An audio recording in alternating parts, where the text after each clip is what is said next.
हमारी संस्कृति, हमारे संस्कार सदा रहें हमारे साथ। सब्सक्राइब। षण्मार्क। आज्ञा पिताश्री। प्रहलाद का अंत परम आवश्यक है पुत्रों। परंतु पिताश्री। परंतु क्या? परंतु पिताश्री, राजकुमार प्रहलाद को मारने के सारे उपाय असफल हो चुके हैं। वो इसलिए कि अब तक के सारे उपाय अज्ञानी और बुद्धिहीन असुरों ने किए थे। मेरा उपाय कदापि असफल नहीं होगा। जाओ, कृत्याजन्म की क्रिया का शुभारंभ करो। सुना नहीं तुमने मेरा आदेश? सुन लिया पिताश्री, परंतु कृत्या का जन्म केवल प्रहलाद के लिए नहीं, औरों के लिए भी घातक सिद्ध हो सकता है। पिताश्री, आप तो जानते ही हैं, यदि कृत्या प्रहलाद को न मार सकी तो उसे मार डालती है जो उसे बुलाता है। यह संभव है। इतनी विशाल काय और भयावह राक्षसी और एक छोटे से बालक को समाप्त ना कर सके, यह संभव ही नहीं। जाओ, विलंब ना करो। भोर होने से पहले ही प्रहलाद का अंत हो जाना चाहिए। मैं यहां साधना कर रहा हूं। प्रहलाद का अंत होते ही मुझे सूचित किया जाए। और स्मरण रहे, सूर्योदय से पहले यह कार्य हो जाना चाहिए। जो आज्ञा पिताश्री।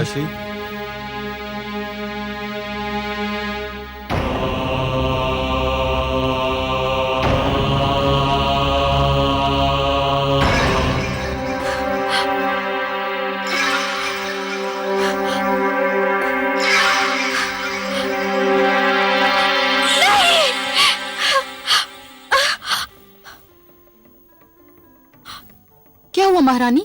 क्या आपने कोई भयानक सपना देख लिया?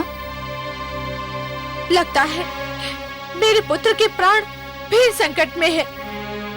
आपका ध्यान राजकुमार में है, इसीलिए आप सोते में भी उन्हीं के विषय में सोच रही होंगी। राजकुमार तो गुरुकुल में है, भला वहां उनके प्राणों को क्या संकट हो सकता है? पता नहीं, परंतु मैं बहुत व्याकुल हूँ। सो जाइए महारानी, उन्हें कुछ नहीं होगा। गुरुजन उनकी सुरक्षा का आश्वासन दे चुके हैं। हाँ, ठीक कह रही हो तुम। लगता है मैंने कोई भयानक स्वप्न देखा था।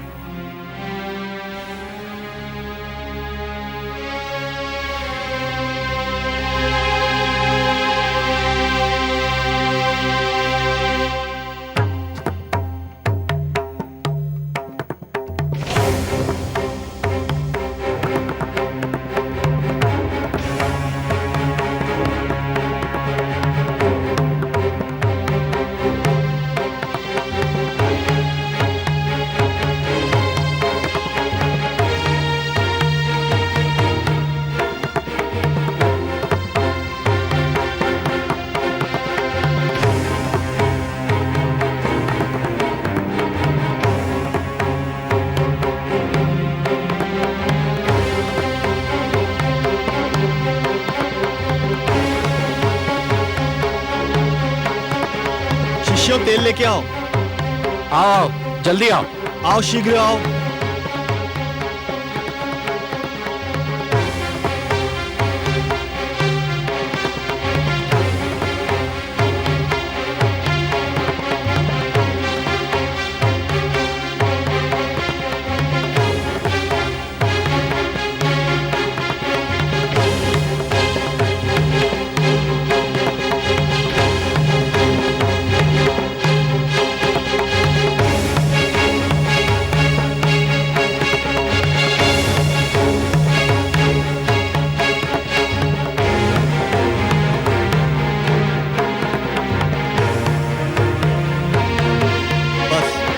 अब और अधिक तेल की आवश्यकता नहीं है। हाँ शिष्यों, तुम दूर उधर जाकर खड़े रहो। जाओ जाओ।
सब क्या हो रहा है?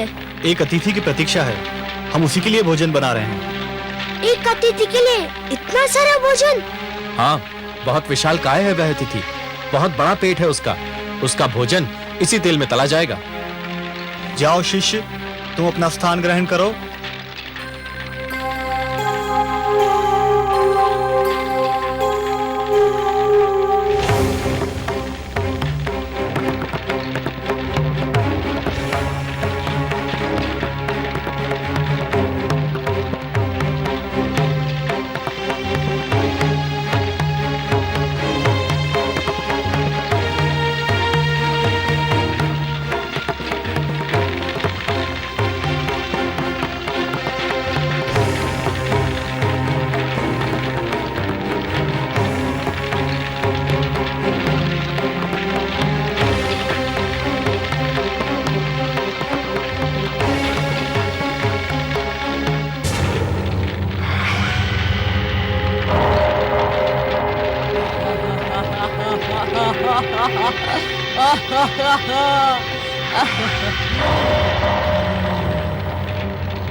कहाँ है मेरा भोजन?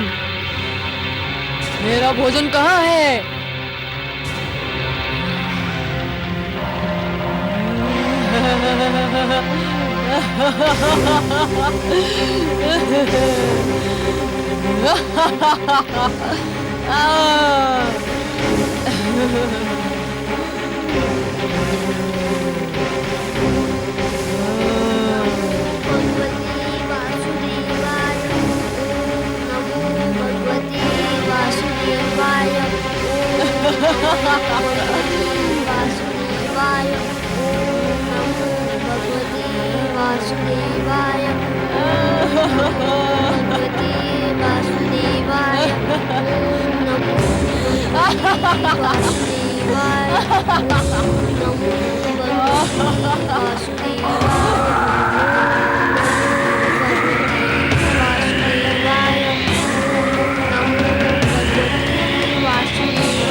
मुझे तुम्हारी बलि स्वीकार नहीं है।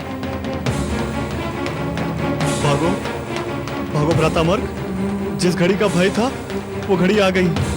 कृत्या प्रहलाद को मारने में असफल हो गई, अब वो हमें नहीं छोड़ेगी।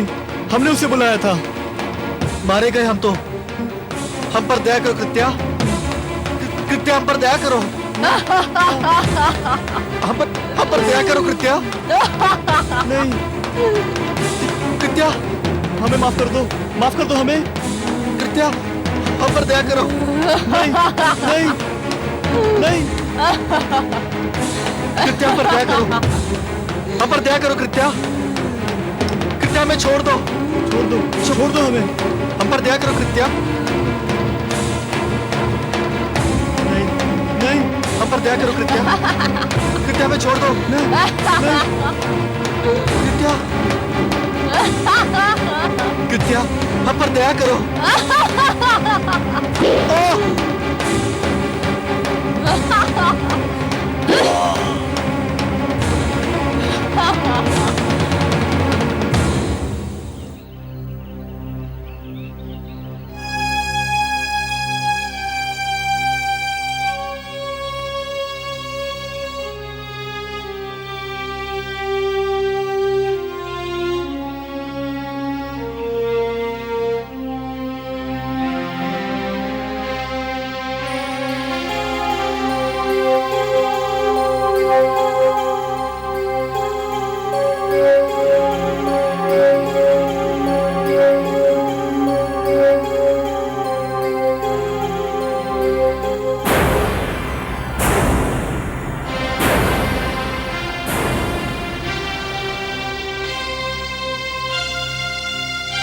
गुरुशान, गुरु मार्ग।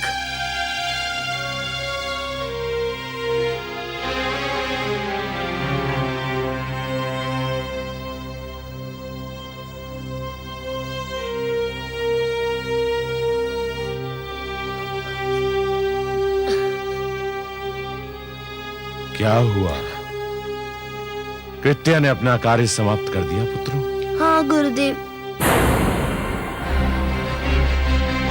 तुम? हाँ गुरुदेव। चंडरामर कहाँ है? उन्होंने जिस शक्ति को जन्म दिया था, उस शक्ति ने उनकी हत्या कर दी। क्या? हाँ, ये सत्य है गुरुदेव। नहीं नहीं, ये नहीं हो सकता है, ये संभव नहीं है। चंड, अमर, मेरे पुत्रों!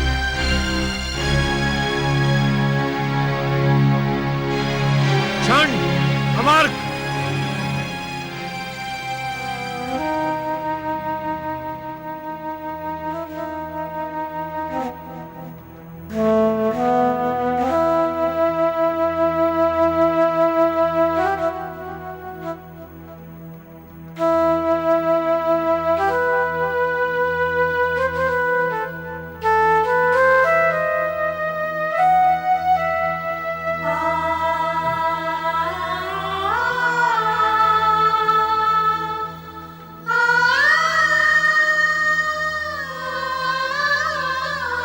ये क्या हो गया मेरे पुत्रों? ये क्या हो गया? मुझे अकेला छोड़कर इस दुख सागर में डुबोकर तुम कहां चले गए? हे मेरे होनहार पुत्रों, मैंने तुमसे क्या क्या आशाएं बांध रखी थी। तुम्हारे रूप में मैं शुक्र वंश का यश देखता था। तुम जीवित थे तो मुझे विश्वास था कि मेरा वंश जीवित रहेगा, फलेगा फूलेगा। मेरे कार्य को तुम आगे बढ़ाओगे। पर ये सब क्या हो गया? मुझे तनिक भी अनुमान नहीं था कि कृत्या के विषय में जो तुमने भय प्रकट किया था वो सत्य में सिद्ध हो सकता है। मैं तुम दोनों को संजीवनी मंत्र से जीवित भी नहीं कर सकता। संजीवनी मंत्र तो केवल युद्ध में मारे गए, दुर्घटना में आहत और महारोग से ग्रसित को ही जीवित कर सकता है। तांत्रिक शक्तियों द्वारा मारे हुओं के लिए वे प्रभावहीन हैं।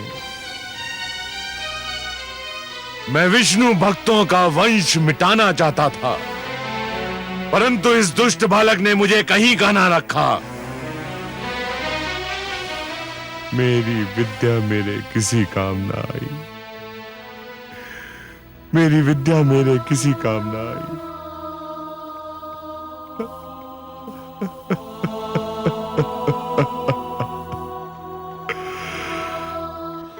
मैं कहती थी ना, जो दूसरों का बुरा चाहते हैं स्वयं उनका बुरा हो जाता है। मेरे पुत्र को मारने चले थे दैत्य गुरु, एक क्षण को भी ये ध्यान नहीं आया कि वो भी किसी माँ का पुत्र है। अब अपने पुत्र मारे गए तो कैसा विलाप कर रहे हैं दैत्य गुरु। सिंगिका की भांति दैत्य गुरु भी अपने दुख को केवल दुख समझते हैं। उनके लिए दूसरों का दुख केवल परिहास की सामग्री होता है। आप सत्य कह रही हैं महादेवी। इसलिए मैं बार बार यही कहता हूं कि कभी किसी को किसी का बुरा नहीं सोचना चाहिए, क्योंकि जो भी व्यक्ति किसी और का बुरा सोचता है अंत में उसका भी बुरा हो ही जाता है। दैत्य गुरु को अपने तंत्र मंत्र पे बड़ा विश्वास था। समझ रहे थे कि उनके तंत्र मंत्र से बड़ी कोई शक्ति है ही नहीं। यह उनका भ्रम है महादेवी, उनका भ्रम है। जो भी व्यक्ति ये समझते हैं कि यह तंत्र मंत्र, ये सर्वनाश और अंधकार की शक्तियां केवल किसी और को ही क्षति पहुंचा सकती हैं, तो वो उनका भ्रम है। सत्य तो यह है महादेवी कि जो ईश्वर के सच्चे भक्त होते हैं, जो स्वयं ईश्वर पर संपूर्ण विश्वास करते हैं, ये तंत्र मंत्र की शक्तियां उनका बाल भी नहीं बांका कर सकती। हे महादेवी, जिस प्रकार द्वेष और घृणा का मारा व्यक्ति पड़ोसी के घर को जलते हुए देख ये भूल जाता है कि उसी अग्नि की लपटें स्वयं उसका घर भी जला सकती हैं, उसी प्रकार जो व्यक्ति तंत्र मंत्र में विश्वास करता है वो ये भूल जाता है कि यही तंत्र मंत्र की शक्तियां स्वयं उसका भी सर्वनाश कर सकती हैं। सत्य है सर्वेश्वर, आप जो कह रहे हैं उसका एक एक अक्षर सत्य है। देखिए तो महादेवी, कोई भला सोच भी सकता है कि इतने महान दैत्य गुरु शुक्राचार्य अपने पुत्रों की मृत्यु पर इस प्रकार विलाप करते हुए दिखाई देंगे? गुरुदेव, क्या आप वास्तव में मेरे गुरुजन शन और अमर की मृत्यु का उत्तरदायी मुझे समझते हैं? तुम्हें नहीं समझूं तो किसे समझूं? परंतु गुरुदेव, क्या ये उचित है? उचित हो या अनुचित, पर सत्य यही है कि तुम्हारे ही कारण मेरे पुत्रों के प्राण गए, तुम्हारे ही कारण मेरी प्रतिष्ठा पर प्रश्न चिन्ह लग गया, तुम्हारे ही कारण समस्त असुर लोक का अस्तित्व संकट में पड़ गया। मेरे पुत्रों को जीवित रहना था, वे मर गए। तुम्हें मर जाना था, तुम बच गए। गुरुदेव, यदि आप ये जानते हैं कि मैं बच गया, तो आप ये भी भली भांति जानते हैं कि मैं कैसे बच गया, किसने बचा लिया मुझे। तो आप ही कहिए, जिसने मुझे बचाया वे ईश्वर है या वे जो मुझे बार बार मारने का प्रयत्न कर रहे हैं, वो असफल होते जा रहे हैं। वो मेरे पिताश्री हिरण्यकश्यपु हैं। चुप रहो। नहीं चुप रहूंगा गुरुदेव। आज आपको बताना ही होगा कि आप अपने मन से मेरे पिताश्री को ईश्वर मानते हैं। इससे क्या अंतर पड़ता है? अंतर पड़ता है गुरुदेव।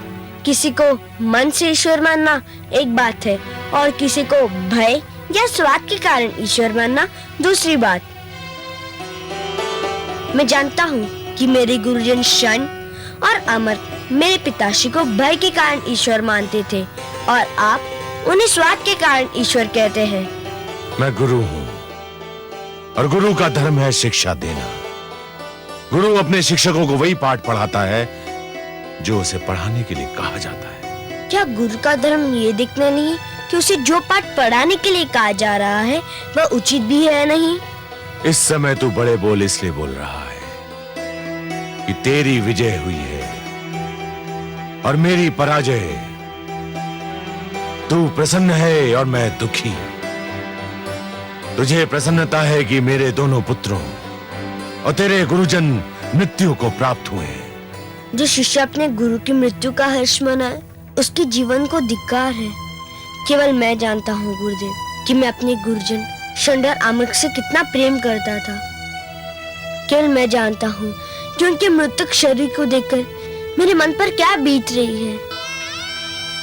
जिस समय वो दुष्ट राक्षसी मेरे गुरुजन का वध कर रही थी, मेरा वश चलता तो मैं उसके खड़क के आगे अपना सिर कर देता। बंद करो ये अभिनय। ये अभिनय नहीं गुरुदेव, ये मेरे दुखी मन की पुकार है।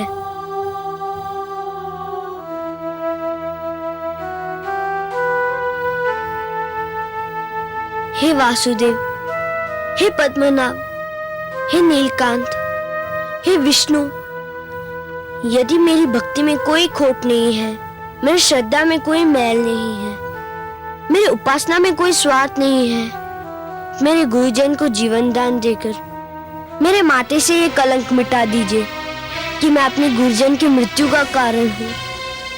उनके जीवन का अंत इसलिए हुआ कि आपको मेरा जीवन बचाना था। ये आपसे मेरी अंतिम प्रार्थना है। इसके उपरांत मैं आपसे कुछ नहीं मांगूंगा। हे सर्वेश्वर, मेरी लाज रखिए। मेरे गुरुजनों को जीवन दान दीजिए। मेरे गुरुजनों को जीवन दान दीजिए। सुना आपने कमल नयन? देखा मेरे पुत्र का भोलापन? लीजिए, अब उसकी अंतिम इच्छा भी पूरी कीजिए। बड़ा विचित्र है ये बालक भी। शत्रुओं के दुख पर भी यूं बिलख पड़ता है जैसे कि ये अपना दुख हो। महान है ये बालक महादेवी, महान है ये बालक। जब ये हंसता है तो सारा संसार इसके साथ हंसता है, पर जब ये रोता है तो अकेला ही रोता है। यदि रोने वाले के साथ कोई रो दे तो वो व्यक्ति श्रेष्ठ कहलाता है महादेवी, महान कहलाता है। दूसरों के दुख को अपना दुख तो केवल वही व्यक्ति समझ सकता है जिसका हृदय दर्पण की भांति स्वच्छ हो। पर ये कहने की आवश्यकता थी कि ये उसकी अंतिम इच्छा है और इसके उपरांत वो आपसे कभी कुछ नहीं मांगेगा? महादेवी, ये कहकर उसने स्वार्थी दैत्य गुरु शुक्राचार्य के सामने ये सिद्ध कर दिया है कि वो स्वयं कितना निस्वार्थी है। कभी अपने लिए कुछ नहीं मांगता। यदि हाथ पसारता भी है तो दूसरों के लिए। संभवतः आपका पुत्र भी ये समझता है कि मेरे भक्त मेरे वश में है, किंतु सत्य तो यह है महादेवी कि स्वयं मैं अपने भक्तों के वश में हूं। अपने प्रेम से, अपने विश्वास से, अपनी भक्ति से और अपनी श्रद्धा से मेरे सारे भक्त बार बार मुझे उनकी सहायता करने के लिए विवश करते रहे हैं और करते रहेंगे। और मुझे अपनी इस विवशता पर कितनी प्रसन्नता होती है, इसका मैं क्या वर्णन करूं महादेवी, इसका मैं क्या वर्णन करूं। मैं आपके इस पुत्र की प्रार्थना और मेरे इस भक्त की प्रार्थना को कैसे टाल सकता हूं महादेवी?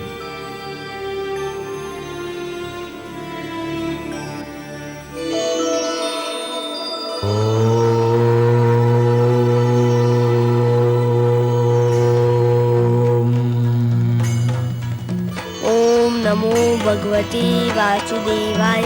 ओम नमो भगवते वासुदेवाय। ओम नमो भगवते वासुदेवाय। ओम नमो भगवते वासुदेवाय। ओम नमो भगवते वासुदेवाय। ओम नमो भगवते वासुदेवाय। ओम नमो भगवते वासुदेवाय। ओम नमो भगवते वासुदेवाय।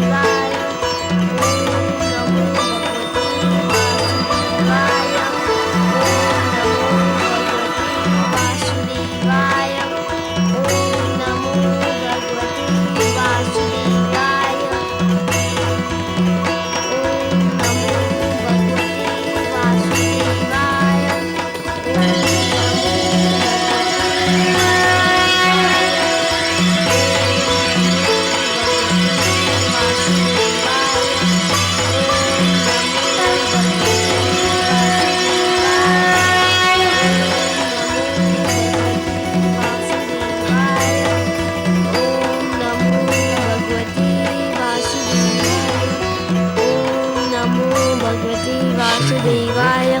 जीवित हो गए। ओम नमो भगवते वासुदेवाय। शरण। ओम नमो अमर्क। भगवते वासुदेवाय। ओम नमो भगवते शिष्य प्रहलाद, वासुदेवाय। राजकुमार, हे विष्णु, आपको कोटि कोटि धन्यवाद।